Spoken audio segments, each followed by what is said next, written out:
যা দেবী সারদা স্বামী চেতনানন্দ। পর্ব 4। চতুর্থ চিত্র। দক্ষিণেশ্বরে নহবত।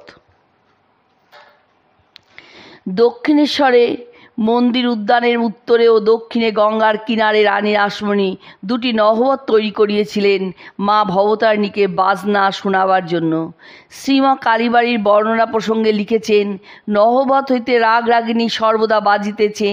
একবার প্রভাতে বাজিতে থাকে মঙ্গল আরতির সময়, তারপর বেলা 9টার সময় যখন পূজা আরম্ভ হয়, তারপর বেলা দ্বিপ্রহরের সময় যখন ভোগ আরতির পর ঠাকুর ঠাকুরীরা বিশ্রাম করিতে যান, আবার বেলা 4টার সময় নহবত বাজিতে থাকে।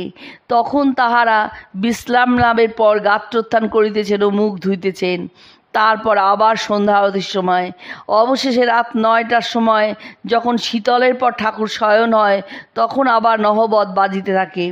মনে হয় চন্দ্রমণি দেবী ও সারদা দেবী যখন উত্তর নহবতে থাকতে শুরু করেন, তখন সানাই ও নাগারা বাজত দক্ষিণ নহবত থেকে। নহবতের যে ঘরখানিতে শ্রীমা থাকতেন তা কি আনন্দ নিকেতন না দুঃখ নিকেতন? ঘরখানির ভেতরে দৈর্ঘ্য প্রস্থ একই, অর্থাৎ 7 ফুট 9 ইঞ্চি এবং উচ্চতা 9 ফুট 3 ইঞ্চি। দরজা 2 ফুট 2 ইঞ্চি আর উচ্চতা 4 ফুট 2 ইঞ্চি। ঠাকুর ছিলেন 5 ফুট 9.5 ইঞ্চি দীর্ঘ।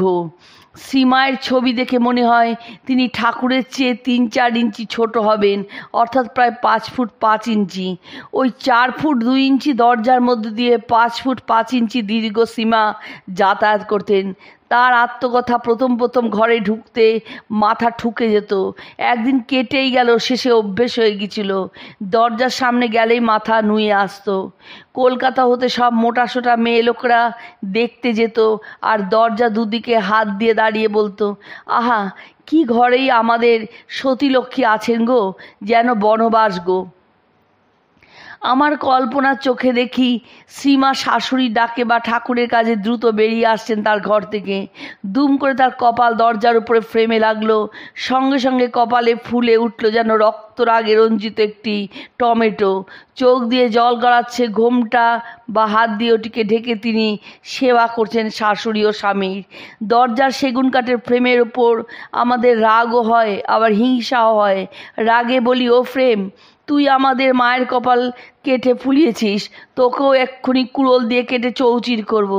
আবার হিংসায় বলি, ধন্য তুই ফ্রেম, এখনও নহবতের দরজায় বেঁচে আছিস আমাদের মৃত্যুঞ্জয়ী মাকে ছুঁয়ে।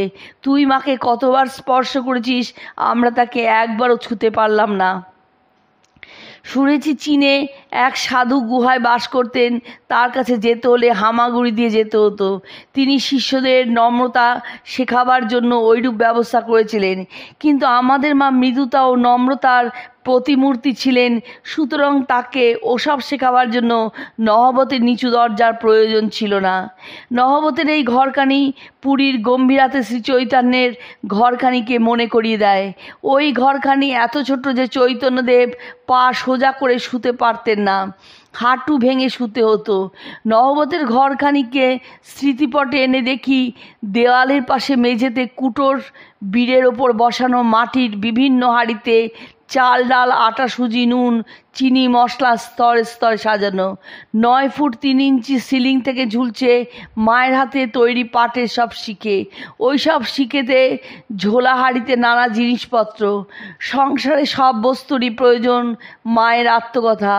নহবতের নিচের একটু খালি ঘর, তা আবার জিনিসপত্রে ভরা। উপরে সব শিকে ঝুলছে। রাত্রে শুয়েছি, মাথার উপর মাছের হাঁড়ি কলকল করছে। ঠাকুরের জন্য শিঙি মাছের ঝোল হতো কি না।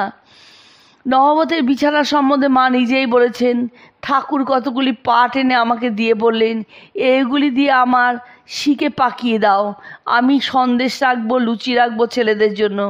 আমি শিকে পাকিয়ে দিলুম আর ফেসেগুলো দিয়ে থান ফের বালিশ করলুম।